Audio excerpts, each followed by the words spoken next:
Cap fact: why revamp this villain now?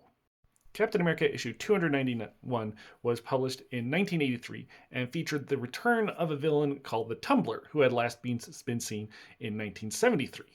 The reintroduction is probably the wrong word, since this was a new version of the Tumbler, the brother of the original, because the original died in his last appearance.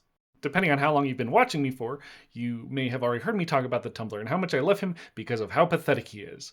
And if he's so pathetic, why did he show up again 10 years later? Or a new version of him? And some information makes me believe that this was just a backup issue. Due to how comics printing worked, if your issue wasn't ready by the deadline, you just missed out on your slot and you wouldn't have a comic that month. And that's bad. You gotta have a comic to sell. And so sometimes what they would do at Marvel, and I assume DC, is they would create stories that were already done and just kind of set them in a filing cabinet so that if the regular issue was on a delay, you could just pop this in, and it was written to be something you could insert with no lasting consequences and nothing to change the status quo.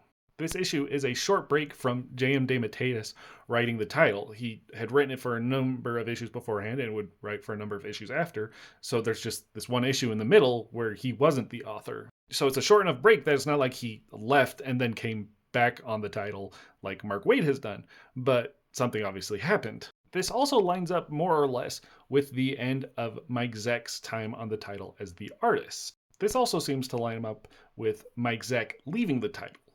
Zeck had been the artist up until 2 issues prior, and Ron Frenz did the issue before this one, but Ron Frenz didn't continue on to be the regular artist. Instead, it was Paul Neary who would take up after this issue.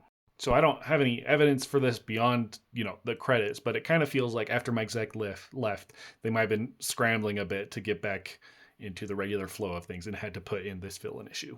If you want to hear more about this issue and the Tumbler in general, I was just recently a guest on the Captain America Comic Books Fans podcast, where we go more in depth on it and cover the issue in full. And it was a lot of fun, so I hope you'll check it out. The episode will be available on their Captain America Comic Fans YouTube, as well as basically any podcasting platform.